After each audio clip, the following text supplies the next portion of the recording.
Masalahnya bukan hanya pada sudut pandang humaniora tentang kesetaraan seluruh warga negara, tapi pada akibat yang akan muncul jika anak-anak tidak belajar dan secara tidak langsung menanamkan masa depan pada mereka untuk menjadi pembisnis atau wanita karir yang bisa muncul dalam drama televisi. Kenyataannya banyak orang yang harus bekerja dengan menggunakan fisiknya dan menjalani kehidupan sebagai pihak kedua dalam lingkungan kerja. Nah, orang-orang yang berpikir bahwa tempat kerjanya nanti akan seperti lokasi syuting sebuah drama malah terperosok dalam area kerja yang waktu kecil dianggap buruk. Lalu bagaimana kita bisa terima kenyataan ini semua? Karena ada kegagalan yang muncul dari ekspektasi berlebihan tentang masa depan dan kebiasaan mendiskriminasi orang tanpa sebab.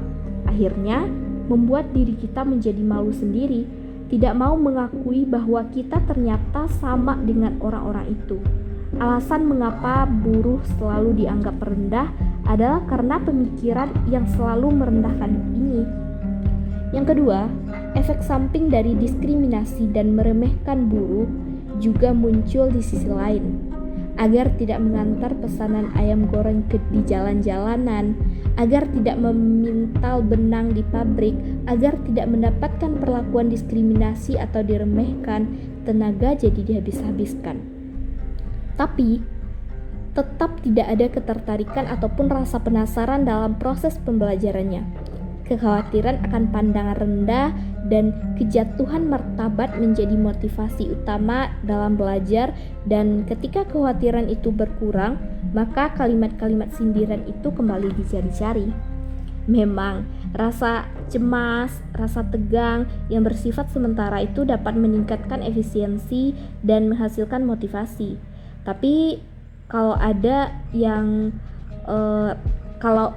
rasa cemas, ada rasa tegang sebagai penggerak hidup, sama saja seperti orang tua yang mendidik anaknya lewat ungkapan merendahkan orang lain, yang sebenarnya hal itu hanya akan menenggelamkan anaknya ke dalam lautan kecemasan selama hidup. Lalu, jika kita sudah sampai ke tujuan yang diinginkan, apakah semua hal akan berjalan dengan lancar?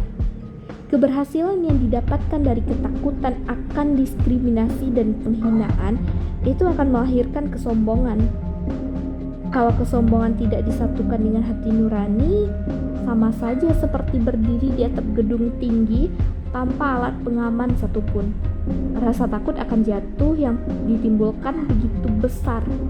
Selain itu, jika tingkat kesombongan semakin besar, rasa sakit yang timbul karena terjatuh juga akan terasa begitu menyiksa. Hal itu aku lihat dalam sebuah artikel bahwa kalau boleh meminjam sedikit kata-katanya, orang-orang Eropa dengan alaminya bisa beradaptasi dengan keadaan ataupun kondisi yang berubah-ubah meskipun dapat membuat standar hidup mereka menjadi turun. Berbeda dengan orang-orang Korea Selatan yang tidak bisa dengan mudahnya beradaptasi pada situasi yang berubah. Meskipun pada akhirnya mau tidak mau harus tetap mengikuti perubahan yang ada, mereka akan tenggelam pada kesedihan dan kekesalan yang luar biasa. Bagi orang-orang yang hatinya sudah terbiasa dengan sikap mendiskriminasi atau merendahkan orang lain, mau hidup di sana ataupun di sini, menurunkan standar hidup sama saja dengan menjatuhkan martabat mereka ke dalam jurang yang begitu dalam. Ya begitulah, yang namanya diskriminasi sungguh terasa memalukan bagi yang mengalaminya dan terasa begitu mengkhawatirkan bagi yang melakukannya. Intinya, hal itu tidak memberikan kontribusi apapun ke dalam hidup kita.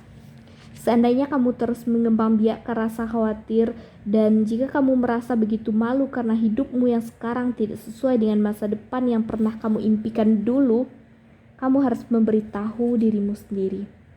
Meskipun jadi pengantar pesanan ayam goreng, meskipun jadi pemintal benang di pabrik, yang namanya hidup memang bisa begini dan bisa begitu. Tak ada yang salah dengan kehidupan kita. Terserah kamu mau kerja keras atau belajar dengan mati-matian, yang penting janganlah kamu hina hidup orang lain. Kita punya hak untuk saling menghormati kehidupan orang lain. See you.